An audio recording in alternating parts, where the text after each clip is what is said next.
Salut, c'est Marco de Top 4 Phone. Aujourd'hui, on se retrouve pour une vidéo de test du Yes-Andy 3.5 EI. Le Yes-Andy 3.5 EI, comme vous le voyez écrit sur cette boîte, la fameuse boîte que j'ai déjà eu l'occasion de vous présenter lors de la vidéo de déballage. Alors aujourd'hui, on est bien sur le test et on va s'attarder sur le mobile, comme d'habitude dans les vidéos de Top 4 Phone, sous différents aspects qui sont notamment la première partie, le matériel, et la deuxième partie de cette vidéo, donc le logiciel. Alors dans la première partie, on va parler d'esthétique, on va parler de la connectivité, des performances, de l'image, du son, et dans la deuxième partie, logiciel, on va parler du système d'exploitation et de l'usage que l'on peut avoir de ce téléphone. Enfin, juste avant de commencer cette petite vidéo, petite présentation du mobile, certes, mais plutôt de la marque en elle-même, Yes, une marque américaine qui, comme on l'imagine, construit tous ces mobiles en Chine. Hein, c'est un peu finalement le modèle qu'ont choisi tous les constructeurs dans le monde. Et c'est une marque américaine donc, qui initialement est destinée au marché américain, nord-américain et sud-américain, mais qui depuis plusieurs mois, maintenant un peu plus d'une année de mémoire, est commercialisé en Europe notamment par le groupe Avenir Télécom. Et plus particulièrement, ce téléphone est commercialisé notamment dans les boutiques Internity qui appartiennent au groupe Avenir Télécom. C'est un mobile qui est un mobile entrée de gamme, clairement entrée de gamme, voire même on peut le dire comme ça low cost. Alors on n'est pas dans le basique, on est vraiment dans l'entrée de gamme du smartphone. C'est un mobile qui vaut en novembre 2014 70 €. En tout cas un peu moins puisqu'on arrive quand même déjà à le retrouver aux alentours de 62-63 € sur le web. D'ailleurs si vous cherchez le prix de ce téléphone et si vous cherchez les bonnes affaires, n'hésitez pas tout simplement à aller sur le site de Top 4 Phone et vous avez une section qui s'appelle comparateur de prix. Donc n'hésitez pas tout simplement à aller là-dedans. Voilà, donc ça c'est pour le prix, on est sur un mobile qui est clairement donc low cost, ça je l'ai bien évoqué, bien clairement indiqué, et forcément comme on est sur un mobile low cost, il ne faut pas trop lui en demander, donc ce qui veut dire qu'en termes de performance ça va être relativement raisonnable, on va le voir lors du test, et que ça va être la même chose pour l'image, le son. Malgré tout ça reste un mobile très sympathique pour son prix, et on va le voir donc tout au long de cette vidéo. Alors la première partie, vous le savez, si vous connaissez les vidéos de Top 4 Phone, c'est très classique, c'est le tour du propriétaire, c'est l'esthétique. Donc on va regarder ce à quoi ressemble ce téléphone. Alors petite parenthèse ici, il est présenté dans sa version blanche, il existe aussi en version noire, mais quoi qu'il en soit, dans toutes les boîtes, que ce soit la version blanche ou la version noire, on retrouve des coques supplémentaires. Je vous propose tout simplement de regarder la vidéo de déballage pour regarder ce à quoi elle ressemble. Elle est bleue et rose notamment pour bien la boîte blanche, enfin la boîte qui contient la version blanche. Donc ça c'est pour le contenu de la boîte, c'est notamment pour les coloris. Alors si on fait le tour du propriétaire, donc sur sa face avant, ici on retrouve un écran de 3,5 pouces, c'est pas pour rien que ce téléphone s'appelle le 3.5, c'est parce qu'il est doté d'un écran de 3,5 pouces. Au-dessus de l'écran, on retrouve un capteur frontal photo, donc 1,3 mégapixels, accompagné d'un capteur de luminosité et d'un capteur de proximité, l'écouteur naturellement sur la face avant du mobile. En bas du mobile, on retrouve 3 touches rétroéclairées sensitives, on a le menu contextuel, l'accueil, le retour. En bas à droite, on distingue un tout petit trou qui est celui de l'entrée micro primaire, mais qui est d'ailleurs la seule, donc c'est la primaire, mais c'est la seule et unique. Sur le côté gauche, on retrouve le bouton de contrôle, le volume plus-moins. On notera notamment un effet de style qui est ce pourtour, alors en métal argenté, enfin en tout cas qui donne l'illusion du métal argenté, mais c'est ni plus ni moins que du plastique. Sur le dessus du mobile, on retrouve un jack 3.5, on ne peut plus classique. Sur le côté droit du mobile, on retrouve un bouton de contrôle on-off, un bouton power on-off. On retrouve le port micro USB utile pour recharger et synchroniser le mobile en filaire si vous le souhaitez, en tout cas recharger synchroniser en filaire, Et dans le coin inférieur droit, donc sur la tranche basse, on retrouve une petite fente qui permet de retirer le cache-batterie, comme je vais le faire d'ici quelques instants. Sur l'arrière du mobile, on retrouve un marquage Yes. La coque blanche est légèrement texturée, elle n'est pas glissante, au contraire, justement, elle est un peu texturée. C'est du plastique brut, certes, mais ça évite au téléphone de devenir trop glissant. On retrouve également un capteur ici de 5 mégapixels qui forme une toute petite excroissance à l'arrière du mobile, mais finalement, ça ne rend pas le téléphone, en tout cas, trop bancal. Je dis trop, mais ça le rend bancal, mais pas trop bancal.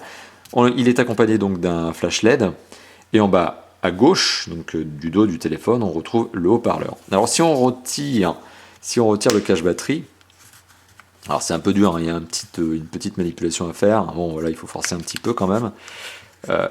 Un peu beaucoup même. Vous voyez là, je suis en train de forcer un petit peu. J'éloigne le téléphone de la caméra pour que vous évitez le torture test que je suis en train de lui infliger. Est-ce que je vais y arriver finalement? C'est quand même assez costaud. Allez, là je galère un petit peu, vous m'entendez vous m'entendez galérer un petit peu. Ah, voilà, on y arrive. Ok, voilà. Donc j'ai bien galéré avec ce cache-batterie. Bon, preuve en tout cas, s'il en est, qu'il tient très très fermement. Donc le cache-batterie, une fois retiré, nous permet tout simplement d'accéder à la batterie que je vous avais déjà présentée dans la vidéo de déballage, qui est une batterie de 1300 mAh. C'est écrit dessus, une batterie qui s'appelle donc la YB116 avec une batterie format Yez. Bon, j'imagine qu'on trouve ça incompatible, mais je vous déconseille d'acheter ce genre de batterie incompatible. En général, on peut avoir des mauvaises surprises. Et au niveau des ports, eh bien, en tout cas des slots, on retrouve un emplacement de carte SIM numéro 1, un emplacement de carte SIM numéro 2, et on retrouve l'emplacement de la carte micro SD, qui permettra d'ajouter de la mémoire. Bon, comme j'ai retiré la batterie en mode barbare, forcément le téléphone s'est éteint, donc on va être obligé de le rallumer. Bah, ça me permet aussi, au passage, de vous faire une petite séquence d'allumage, et on va voir si le téléphone est rapide ou pas. Voilà. Donc j'en profite aussi pour faire une petite phase de nettoyage d'écran. Particularité de l'écran, il a vraiment tendance à se prendre très facilement les empreintes de doigts. C'est vraiment colossal, c'est un écran qui est très loin d'être oléophobe, donc il prend vraiment très facilement les empreintes de doigts. Donc on continue, on laisse le téléphone tout simplement charger, en tout cas démarrer. Voilà, donc vous l'avez vu, c'est pas très long, c'est un téléphone qui est plutôt efficace sur cet aspect-là. Voilà, le temps aussi qu'il mette son petit fond d'écran, qu'il charge ses petites icônes. Alors on est sur un Android surcouché, c'est pour ça qu'il y a une sorte de petit deuxième temps, c'est-à-dire qu'on voit le système d'exploitation chargé, et comme le téléphone n'est pas non plus une bête de course, une brute, eh bien il charge la surcouche juste après. Alors surcouche, ça n'en a vraiment que le nom, mais je reviendrai sur cet aspect d'ici quelques instants. Alors c'est un téléphone qui se prend très bien en main, on est sur des dimensions qui sont très raisonnables, compactes, donc on est sur un téléphone qui se prend très facilement en main, qui a tendance à ne pas être plus glissant que ça, parce que justement les dimensions sont compactes, on peut le prendre facilement en main, et donc d'un autre côté, le cache batterie arrière permet justement d'éviter d'avoir un truc trop glissant. Bon, c'est quand même un bon point, voilà, et on est sur un téléphone dont on n'aura pas peur de le faire tomber. Côté flexion, on est sur un téléphone qui n'est pas spécialement souple. Bon, vous l'avez entendu, je l'ai un peu fait craquer au niveau du cache batterie, mais ça reste relativement rigide. Donc c'est un téléphone que l'on n'aura pas peur de mettre dans sa poche arrière et bien s'asseoir avec, justement sur une chaise avec le téléphone dans la poche arrière. Par contre, l'écran en lui-même, la dalle, elle est relativement souple, ce qui fait qu'on arrive assez facilement, vous le voyez peut-être au niveau de la déformation que je suis en train de faire au niveau de l'écran, on arrive assez facilement à impacter l'écran qui est derrière. Bon. Donc petite parenthèse, soyez vigilants, mais c'est un peu ce que je vous dis finalement avec tous les smartphones, on évite de jeter des objets lourds sur les écrans pour voir si ça résiste, parce qu'en général ça ne résiste pas, c'est pas fait pour ça, et là pour le coup cet écran, enfin en tout cas la dalle, elle est vraiment pas faite pour résister aux impacts, vraiment pas. Et elle n'est pas faite non plus pour résister aux rayures, et elle n'est pas faite pour être oléophobe, donc finalement c'est une dalle qui n'est qu'une vitre toute simple. Alors côté dimension, donc je vous parlais d'une bonne prise en main, assez facile, puisqu'on est sur un téléphone compact. Alors on a 11,5 cm de long, 6,2 cm de large et 1,2 cm d'épaisseur. Le tout pour un téléphone qui donc reste relativement léger puisqu'il ne pèse que 115 grammes, donc ça reste tout à fait raisonnable pour un téléphone de cette catégorie. On n'est pas sur du trop lourd. Alors flexion, je vous ai montré à quoi ça pouvait ressembler. Pression, je vous ai montré également à quoi ça pouvait ressembler. Donc globalement côté design, donc on est sur quelque chose de satisfaisant. Alors on remarquera que ça ressemble un petit peu tout de même, en tout cas c'est mon avis, à du Samsung Galaxy S3, donc ça commence à être un design un peu connu, un peu usé on va dire, mais c'est pas non plus moche. Et donc aujourd'hui, en 2014, ça ressemble peut-être plus à un mobile de type classique, peu d'originalité, puisque forcément basé sur un design qui a été largement répandu, largement exploité, utilisé. Donc on n'est pas sur l'original, mais on est sur quelque chose qui reste correct, propre au niveau du design, sympathique, voilà. C'est sûr que c'est pas le coup de cœur au niveau du design, mais ça reste honnête, dans le sens où c'est pas n'importe quoi. On a un design qui reste passe-partout. Alors au niveau de l'image et du son, alors on est sur un écran qui fait 3,5 pouces, ça forcément, on peut pas trop lui demander non plus, donc on a une petite diagonale qui est dotée aussi d'une petite résolution, donc on est sur un écran qui fait 480 pixels par 320 pixels large, et ça nous donne une densité de 165 ppp, pixels par pouce. Bon, ça reste relativement faible, et donc forcément, alors là je vais encore renettoyer un petit peu l'écran, vous l'avez vu, ça prend vraiment trop facilement les empreintes de doigts, donc si je zoome un petit peu sur l'écran, bon, on va réussir à distinguer assez facilement la trame de pixels, sans que je n'ai besoin à trop forcer le mode macro, ce que vous êtes probablement en train de voir en ce moment, donc c'est la trame de pixels. Bon, voilà, allez, 165 pixels, on va pas enfoncer le clou, je crois que vous avez bien compris. Bon, malgré tout, l'image reste acceptable, j'ai dit acceptable, j'ai pas dit sympathique, j'ai pas dit belle, j'ai dit vraiment acceptable, c'est le minimum syndical, à mon avis. On va lancer une petite vidéo YouTube pour se faire une idée, vous allez voir, on n'est pas bluffé par la qualité non plus, mais ça reste correct, voilà, acceptable. Alors pendant ce temps-là, en plus, je suis en train de faire des mises à jour sur le téléphone, c'est cool. Et d'un autre côté, le téléphone est en train d'essayer d'utiliser une borne Wi-Fi, donc ma propre box. Et comme d'habitude, je suis en train de charger des vidéos, donc la connexion est juste à l'agonie. Donc on va voir si ça passe. On va voir si ça passe, mais là, c'est plus un problème de connexion chez moi qu'un problème de téléphone. S'il est lent, s'il galère, c'est juste parce que la bande passante est ridiculement faible. Alors le son est relativement puissant, hein. Le son procuré par le haut-parleur. Allez, bah voilà, je viens d'éteindre le téléphone, j'ai pas appuyé sur le bon bouton. Il me fallait bien un fail. On espéra que ça sera le seul, hein.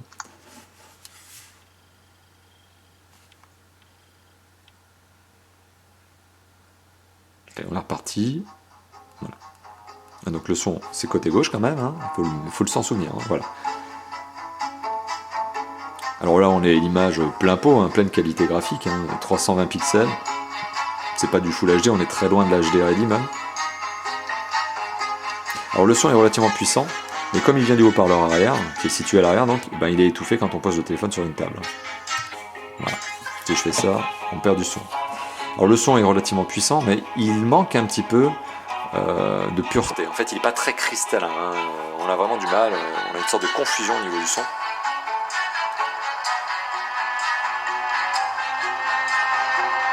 Voilà. Donc on va s'arrêter là.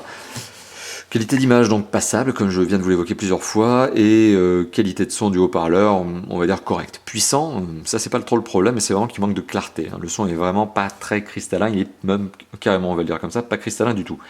Au niveau de l'écouteur, on a quelque chose de tout à fait normal, c'est-à-dire qu'en mode conversationnel, bon, on entend parfaitement l'interlocuteur, là-dessus il n'y a pas de souci, hein. C'est un téléphone qui est fait pour téléphoner, donc on comprend parfaitement. Et en jack 3.5, rien à redire non plus, un jack 3.5, tout ce qui est de plus normal, ça fonctionne. Pour ce qui est des performances, alors, du fait que j'ai éteint le téléphone en mode barbare, on va voir si Antutu a gardé le scoring que j'ai fait la fois précédente lors du benchmark. On va voir ça, hein. Oui, non, bah oui, on a quand même de la chance. 9362 points, alors je le rappelle, on est en 2014 lorsque je fais cette vidéo, 9362 points, allez, on va arrondir à 9400 points. C'est pas génial, c'est clairement le score d'un entrée de gamme, c'est le score d'un entrée de gamme auquel on peut pas non plus demander beaucoup de choses, mais malgré tout, auquel théoriquement on ne pourrait pas demander beaucoup de choses, mais malgré tout c'est un téléphone qui est capable de faire tourner des jeux 3D. Alors il est capable de faire tourner des jeux 3D parce que la bonne contrepartie, donc la contrepartie positive de l'écran qui a une petite résolution, bah, c'est que forcément, comme il a une petite résolution, le téléphone ne cherche pas à afficher beaucoup de choses en même temps, pas beaucoup de grosses textures. Donc il est capable de faire tourner des gros jeux comme Asphalt 8, oui parce que Asphalt 8 ça reste encore un gros jeu, hein. Certains sont en train de me dire que non, mais ça reste encore un gros jeu, ou du Modern Warfare 4, ou même 5, donc c'est typiquement le genre de téléphone qui arrive à faire tourner du gros jeu 3D, hein. C'est les plus gros jeux 3D qui existent aujourd'hui sur le Play Store, enfin parmi les plus gros jeux 3D, c'est largement suffisant, et c'est lié à l'écran. Voilà, c'est lié à l'écran qui de toute façon ne peut pas afficher trop de choses, pas trop d'éléments graphiques, pas en tout cas avec des super textures, donc ce qui fait que le téléphone s'en sort parfaitement bien, avec un score qui reste malgré tout très raisonnable en 2014. Voilà, donc on est sur des performances qui sont plutôt faibles, mais qui sont suffisantes sur ce téléphone. Quadrante, alors Quadrante, je ne vais pas vous montrer Quadrante, mais je vous donne le score à l'oral, on est à 2900 points. Et alors Epic Citadel, petite particularité, je suis incapable de vous donner le nombre d'images affichées par seconde avec Epic Citadel, parce que Epic Citadel plante systématiquement. Voilà, et donc alors ces performances, elles sont liées à quoi? Elles sont liées à des composants très classiques, hein, notamment un processeur double cœur 1,0 GHz, donc c'est 1 GHz en double cœur. C'est un 512 mégaoctets de RAM qui épaule ce téléphone. Donc 512 mégaoctets de mémoire vive, et le processeur graphique est un modeste 400 Mali, voilà, tout simplement. Donc on est sur une configuration qui est raisonnable, très faible, enfin qui donne un score faible, donc qui est raisonnable de fait, mais ça passe. Ça passe. Alors pour ce qui est de la mémoire de stockage, eh bien il faut savoir que la mémoire de stockage donc, est revendiquée comme étant un 4 Go par le constructeur lors de sa construction, hein. Donc le constructeur dit que c'est un 4 Go. Maintenant, faut être franc, lorsque l'on allume le téléphone pour la première fois, on est très loin d'avoir ces 4 Go, puisqu'au final sur les 4 Go, eh bien, on va le voir tout de suite, on en a 1,3 et 0,88 qui sont disponibles, donc environ 2,2, 2,1 qui sont disponibles. Bon, alors je disais très loin, on n'est pas non plus sur quelque chose de catastrophiquement bas, peu élevé, 2,1 ça reste acceptable, mais surtout si vous voulez ajouter des MP3, des vidéos, et si vous téléchargez des applications comme un malade, il vaut mieux installer une micro SD, sachant que la micro SD, eh bien, dans ce téléphone, elle peut aller jusqu'à 64 Go de mémoire supplémentaire. En tout cas, c'est la taille maximum de la micro SD que vous pouvez ajouter dans ce téléphone. Je le rappelle, donc, un téléphone qui est doté de 4 Go de RAM, pas du tout, de ROM, de mémoire de stockage, donc c'est de l'interne. Sur ces 4 Go, vous en avez 2,1, 2,2 qui sont vraiment disponibles lors du premier allumage, lors du premier démarrage, leur été squatté par de l'application. Et vous pouvez malgré tout quand même, pour compenser cette petite mémoire, eh bien, ajouter une carte micro SD de 64 Go. Alors, petite parenthèse, ce téléphone est truffé de petites applications qui ont été installées par le constructeur, hein, notamment quelques jeux. Sachez que malheureusement, ces jeux sont impossibles à installer. Il est impossible de désinstaller ces jeux. Donc vous vous retrouvez, hein, forcément, c'est pour ça qu'on passe de 4 Go à 2,1, 2,2, c'est parce qu'il y a le système d'exploitation, parce qu'il y a la conversion, et parce qu'en plus, eh bien, il y a des applications qui sont de type jeu et qui sont je vais y arriver, qui ne peuvent pas désinstaller. Voilà, c'est quand même mieux de cette manière. Connectivité, on est sur quelque chose de tout à fait acceptable. Alors si je déplie le petit chariot, en termes de connectivité, là ça me permet juste de vous montrer les grosses icônes. On a du GPS, on a du Bluetooth, du Wi-Fi, on a de la data non pas en 4G, forcément, on ne peut pas demander ce genre de choses sur un téléphone à 70 €. On a de la 3G, on a la 3G+, on a un mode HSPA+, pardon.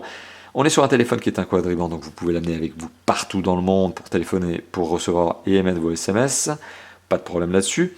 Et en termes de connectivité, donc comme je vous l'ai dit, on a du Wi-Fi, du Bluetooth, du GPS, mais on a aussi un jack 3.5, vous l'avez vu sur le dessus du mobile, 2 emplacements de carte SIM, donc la fonction de gestion des cartes SIM, c'est ni plus ni moins que la fonction très habituelle sur les téléphones Android, donc c'est du Android de base. On a un emplacement pour micro SD, bon ça je vous l'ai déjà indiqué, un emplacement pour micro USB, je vous l'ai déjà indiqué, et on a la particularité d'avoir en plus une radio FM. Alors la radio FM, elle nécessite, vous le voyez tout de suite, de brancher le kit piéton en guise d'antenne, mais elle est là, elle existe, c'est bien une radio FM, et donc le fait de brancher un kit piéton en guise d'antenne, ça n'est absolument pas surprenant, c'est un grand classique.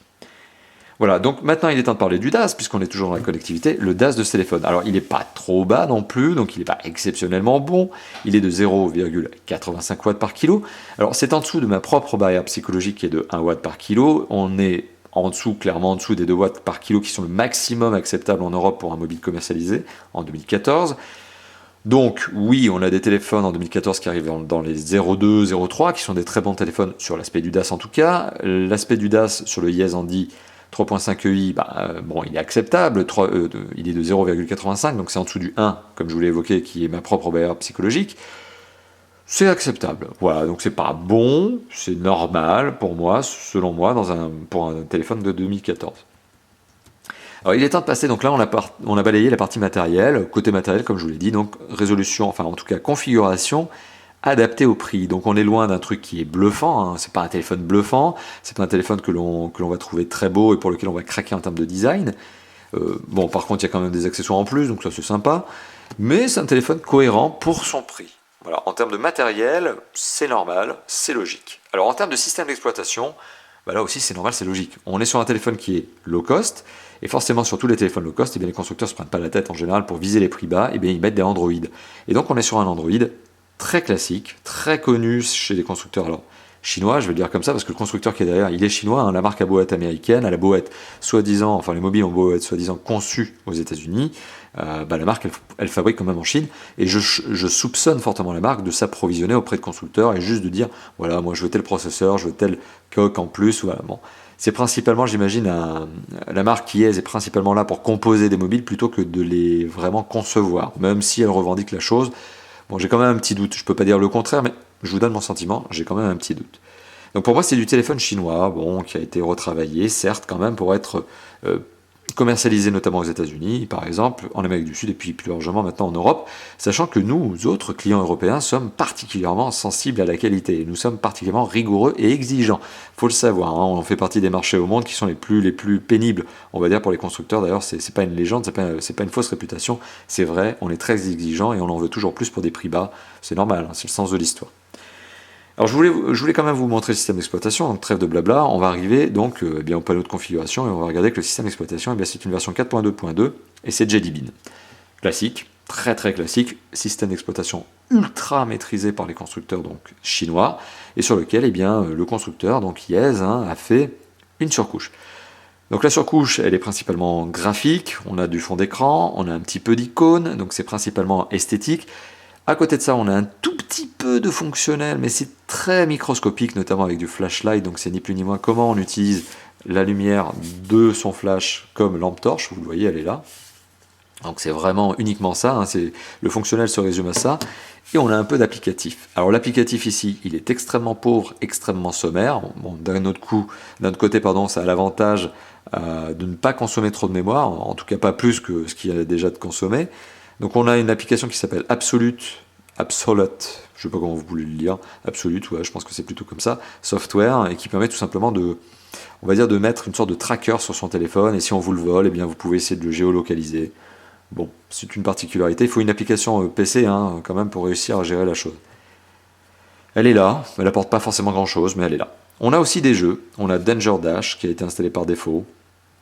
On a quoi d'autre on a quelques jeux comme ça qui sont installés par défaut qui sont vraiment pas surprenants. Danger Dash, c'est une sorte de jeu voilà, où on voit son personnage qui court, voilà, donc très très classique.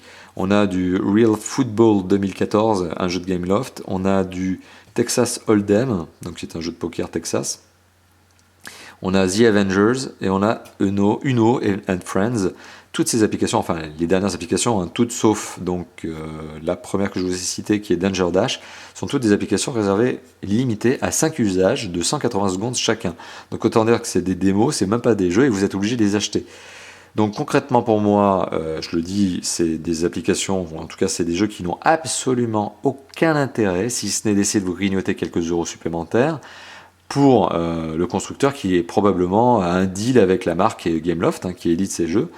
Probablement un deal, puisque si vous achetez ces jeux, j'imagine que le constructeur a un petit peu de cash qui va retomber dans ses poches, ou alors ça se trouve il a un peu de cash pour ne serait-ce qu'installer les jeux.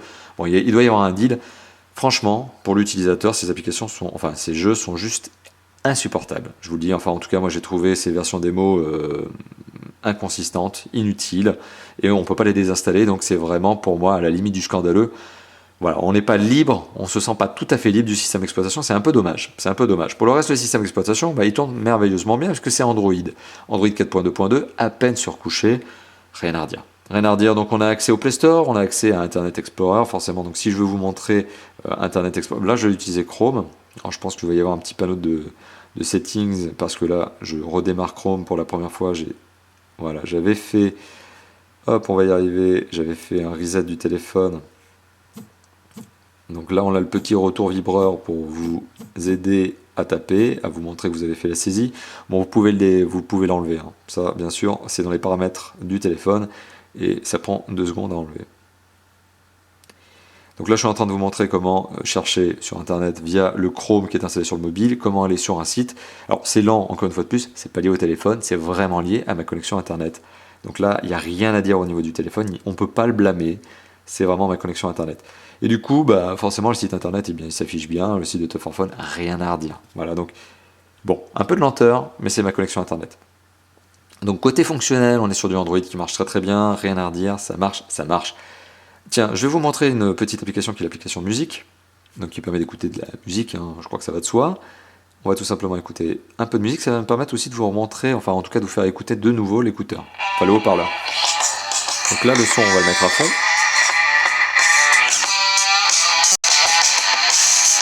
Donc le son est suffisamment puissant, hein, pas de problème là-dessus. Bon, il manque par contre, encore une fois de plus, voilà, je vais y arriver, je baisse un peu le son. Le son est suffisamment puissant, mais il manque un peu de clarté, hein, encore une fois de plus. Je vous le dis ça comme ça, mais c'est vraiment pour vous faire comprendre cet aspect-là. Après, c'est pas grave, hein. On a rarement l'habitude d'écouter sa musique de cette manière-là, je veux dire. Voilà. Hop. Puis ça me permet aussi de vous montrer un petit peu l'application musique, qui est tout à fait sommaire, tout à fait basique, mais qui marche bien. Rien à dire là-dessus. Donc on a fait le tour du système d'exploitation, on a fait le tour de la partie logicielle, on va arriver à la partie usage. Donc on va parler tout simplement des usages de téléphone. Alors pour téléphoner, rien à redire, hein, c'est du grand basique, normal.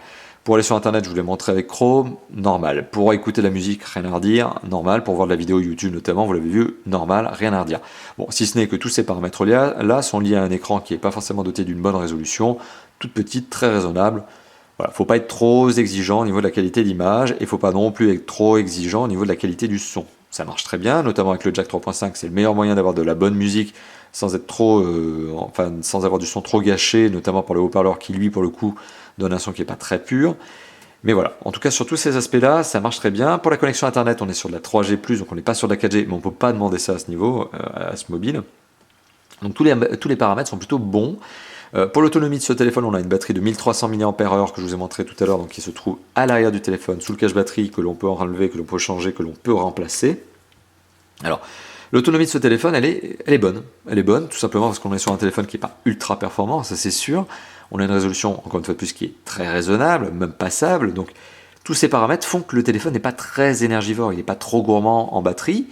Et au final, une vidéo donc d'une demi-heure, avec 50% de la luminosité, 50% du son, plein pot en termes de résolution, mais bon, plein pot c'est 320 pixels, toutes les connectivités allumées, donc l'usage classique, hein, si on voulait si vous voulez regarder la vidéo, donc une demi-heure de vidéo avec ce téléphone, c'est 5 à 6% de batterie consommée, donc une heure c'est à peu près 12% de batterie consommée, c'est pas beaucoup, donc c'est preuve que ce téléphone, c'est la preuve que ce téléphone a une bonne autonomie, c'est un point positif. Alors, bonne autonomie, si bien sûr vous restez sur de la vidéo. Si vous poussez un peu en jeu vidéo 3D, bon là, même si les graphismes vont pas être hyper gourmands, même si la partie graphique pure et dure du processeur va pas être hyper gourmande parce que la résolution, il n'y a pas grand chose à afficher, il faut quand même faire tourner le jeu 3D, donc ça risque de pomper un peu plus d'énergie quand même que le simple visionnage d'une vidéo. Donc sur tous ces aspects-là, il n'y a pas grand chose à dire, il n'y a pas grand chose à critiquer, il n'y a pas vraiment de points négatifs pour un mobile à 70€. Par contre, là où ça commence à devenir négatif, donc c'est non seulement le capteur frontal qui est vraiment à l'agonie absolue, et c'est le capteur dorsal, 5 mégapixels. Alors on pourrait se dire 5 mégapixels, ça peut passer, il y a un flash LED, il n'y a pas d'autofocus, mais dans la réalité, non, ça passe pas du tout. Les photos sont vraiment, mais vraiment médiocres. J'ai d'ailleurs posté une photo prise avec ce téléphone sur l'article test qui est publié sur le site de Top 4 Phone, donc n'hésitez pas tout simplement à vous y rendre. Bon voilà, en plus pour le coup, on n'a plus de mémoire là parce que j'ai saturé et installé trop de jeux, mais voilà ce que ça donne. Voilà ce que ça donne en termes de qualité photo. Alors c'est très difficile de vous retranscrire la qualité photo d'une photo prise avec un téléphone sur un écran qui laisse pas vraiment exploiter la photo, en plus avec une vidéo qui filme, enfin voilà, vous êtes en train de voir une vidéo d'une photo prise avec un téléphone, bon, c'est pas la meilleure manière, mais effectivement, ça c'est pas clair, quoi, c'est pas clean, c'est pas net, c'est vraiment pas net. Pourtant là, pour une fois, j'ai vraiment pas essayé de forcer en faisant un pseudo macro, donc je me suis vraiment éloigné. C'est pas clean, c'est vraiment des photos qui sont vraiment des photos dépannage. Voilà, on peut vraiment pas attendre grand chose de ce capteur photo. Donc c'est un peu mon point de déception sur ce téléphone. Et donc voilà, finalement je viens de vous donner un des points de déception, même le point de déception, donc il est temps de passer à la conclusion et de vous dire concrètement qu'est-ce que je pense de ce téléphone. Bon, mauvais, adapté, pas adapté, acheté, pas acheté. Bon, alors je le rappelle, c'est quand même un téléphone qui vaut 70€, donc on peut pas lui en demander trop, mais c'est un téléphone qui pour ses 70€ est relativement cohérent. Alors je commence par la connexion 3G. On est sur du 3G+, du HSPA+, c'est logique. On n'est pas sur de la 4G, c'est logique. Donc à ce niveau-là, on a la 3G+, qui marche très bien, performante, qui déconnecte pas. Donc on est globalement sur une connectivité satisfaisante, avec du Wi-Fi, du Bluetooth, du AGPS, etc. Donc on ne peut pas critiquer la connectivité. En tant que téléphone, au niveau de l'image et du son, il n'y a pas grand chose à dire de mal. Bon, le haut-parleur a un son qui manque un petit peu quand même de pureté, de clarté. L'image, bon, elle est très loin d'être HD, mais enfin d'un autre côté, on est sur un téléphone qui vaut 70€. Donc encore une fois de plus, on ne peut pas taper sur ce téléphone, on ne peut pas taper sur la marque, parce que c'est cohérent. C'est normal d'avoir un téléphone avec cette résolution et cette configuration. Donc encore une fois de plus, c'est pas le problème. En termes de performance, même si le score est plutôt faible, 9300 points, 9400 points sur Antutu, le téléphone fait fonctionner des jeux 3D, donc encore une fois de plus, on ne peut pas taper sur cet aspect-là, on ne peut pas dire que ce téléphone est mauvais sur cet aspect-là. Bon, côté esthétique, c'est un peu connu, c'est un peu basique, mais encore une fois de plus, c'est pas moche non plus, c'est du presque S3 mini, on pourrait dire que c'est une sorte de S3 mini copié-like. Bon, voilà, ça passe. En plus, on a des accessoires qui sont fournis avec le téléphone, donc des coques de rechange, donc si vous voulez changer le design, la couleur, c'est pas mal. Le système d'exploitation, là aussi, on peut pas dire du mal, c'est un Android 4.2.2, bon, donc on n'est pas en 4.4, donc c'est dommage, mais on est sur un téléphone qui est doté d'un processeur Mediatek, donc encore une fois de plus, c'est logique. On a une surcouche graphique fonctionnelle qui est vraiment basique. On peut regretter, et là je le dis clairement, j'insiste sur cette notion-là, on peut regretter que les jeux installés de base, qui sont vraiment des jeux pourris, on ne peut pas les désinstaller. Donc c'est vraiment un dommage, c'est que vous avez quelques centaines de mégaoctets qui sont pompés par des jeux, mais qui sont strictement mauvais, strictement inutiles. C'est un peu dommage. Voilà. C'est un peu phase gangster sur la mémoire, je trouve que c'est un peu bête. Voilà, c'est un peu bête, mais heureusement on a un emplacement micro SD qui permet d'ajouter jusqu'à 64 Go. Sachant que je ne conseille pas une 64 Go sur ce téléphone, je trouve personnellement que c'est un peu disproportionné. Une 32 Go, ça suffit largement. Une 32 Go aujourd'hui en classe 10, on en trouve à 20-30 € sur le web. c'est pas un investissement idiot là pour le coup. Je trouve que mettre 30 € pour une carte micro SD sur un téléphone qui a voilà, 2,2 Go de mémoire de cette configuration là, ça semble logique puisque finalement ça vous fait un package à 90, 100 €. Donc ça reste acceptable. Donc voilà, mais finalement, quel est le point négatif que j'ai vraiment à lui faire? Alors l'autonomie, tiens, je fais une repasse très rapide sur l'autonomie, ça reste sympathique. L'autonomie est bonne, hein, c'est vraiment un des points positifs d'ailleurs de ce téléphone. Alors qu'est-ce qui reste de mauvais finalement sur ce téléphone? Quel est le point mauvais? Bah, vous l'avez compris, c'est le capteur photo. Il est vraiment mauvais.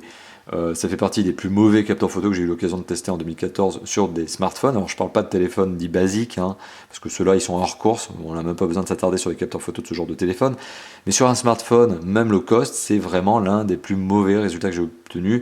Et là pour le coup, bon, c'est vraiment médiocre. C'est pas satisfaisant au niveau du capteur photo. Bon. Alors est-ce que je vous recommande au final ce téléphone? Bah oui, je vous le recommande si vous êtes à la recherche d'un téléphone pas cher, parce qu'il remplit bien, il fait bien son taf, il est tout à fait logique, c'est un téléphone qui est cohérent. Alors il faut quand même savoir qu'il y a des concurrents sur le marché. Alors il y a des concurrents Windows Phone, j'en ai testé encore récemment, qui valent un peu moins de 100 €, mais qui valent quand même 20 ou 30 € de plus que ce téléphone. Donc déjà en termes de prix, ben, si on recherche vraiment un prix bas, ben, c'est clair qu'on ne va pas prendre du Windows Phone. Si on est vraiment à la recherche du prix le plus bas possible, on va plutôt prendre un Android Phone. Donc il y a le Yes Handy 3.5 UI pour ça. Mais Yes n'est pas le seul constructeur low cost sur le marché hexagonal. On notera notamment qu'il y a, et on le connaît, Wiko, qui est quand même l'un des plus gros constructeurs, alors c'est pas un constructeur, mais l'une des plus grosses marques de mobile en France actuellement. Et Wiko propose notamment le Wiko Goa, qui est vendu à 49 €. Alors la différence entre le Wiko Goa et le Yes Handy 3.5 EI, bah, c'est tout simplement que le Wiko Goa a un capteur photo qui est encore plus pourri que celui du Yes 3.5 EI. Parce que le capteur photo du Wiko Goa, eh ben, c'est un 2 mégapixels à l'arrière. Donc encore moins bon que 5 mégapixels, il y a 2 mégapixels. Et alors là, pour le coup, il est encore plus pourri.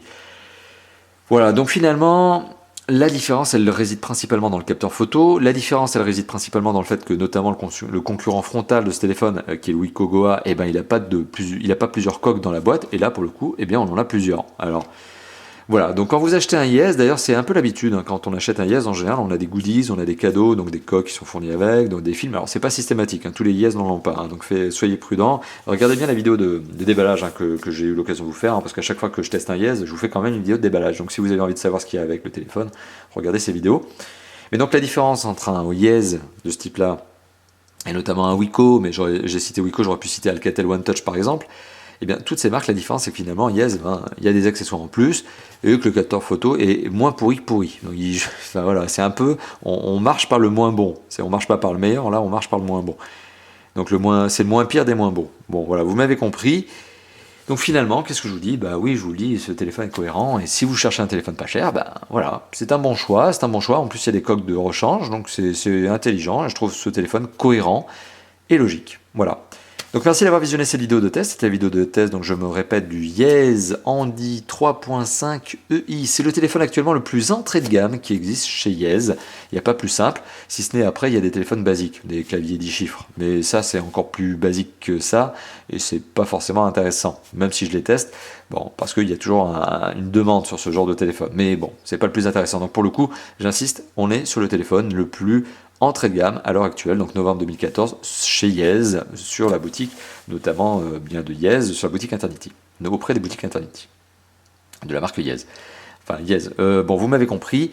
Donc, trêve de blabla. Merci d'avoir visionné cette vidéo encore une fois de plus. N'hésitez pas à la commenter, n'hésitez pas à la liker, ça fait toujours plaisir. Et puis, simplement, ça nous encourage, nous, l'équipe de Top for Fun, à faire plus de vidéos de tests. C'est sûr qu'on préfère avoir des pouces verts que des pouces rouges. Et généralement, plus on a de pouces verts, plus on est incité à faire des tests. Alors, n'hésitez pas à vous lâcher et mettez des pouces verts et mettez des commentaires. Pour le reste, vous pouvez aussi vous abonner, si ça n'est pas déjà fait, à la chaîne YouTube. On est en novembre 2014 et on est bientôt aux 50 000 abonnés. On devrait y arriver dans quelques jours. Donc, si c'est déjà le cas, si vous êtes déjà abonné, merci. Et si vous n'êtes pas encore, n'hésitez pas à foncer, c'est gratuit. C'est quand même assez sympa. Je dis que c'est gratuit, ça me fait sourire parce que bien sûr, c'est toujours gratuit. C'est logique. Alors n'hésitez pas aussi à passer bien naturellement et bien évidemment sur le site de Top for Fun, notamment sur l'article test, puisque la photo que je vous ai montrée tout à l'heure, qui a pu être prise avec ce téléphone, est postée, elle est publiée sur l'article test. Et là, vous verrez par vos propres yeux que c'est vraiment pas terrible. Et enfin, il y a 3 autres endroits où nous retrouver. Il y a le forum sur lequel vous pouvez poser vos questions. Si vous ne savez pas quel téléphone acheter, eh bien, il y a le forum, il est fait pour ça. Hein. Donc, vous le savez, on ne répond pas ailleurs que sur le forum à ce genre de questions. Et il y a aussi Facebook et il y a aussi Twitter. Donc, ça fait plein d'endroits où nous retrouver. plein d'endroits où interagir avec nous, et finalement je n'ai plus qu'une chose à dire encore et encore, c'est merci d'avoir visionné cette vidéo, et je vous dis à très bientôt pour d'autres tests, d'autres déballages avant, et encore d'autres vidéos de présentation. Allez, à bientôt, ciao ciao.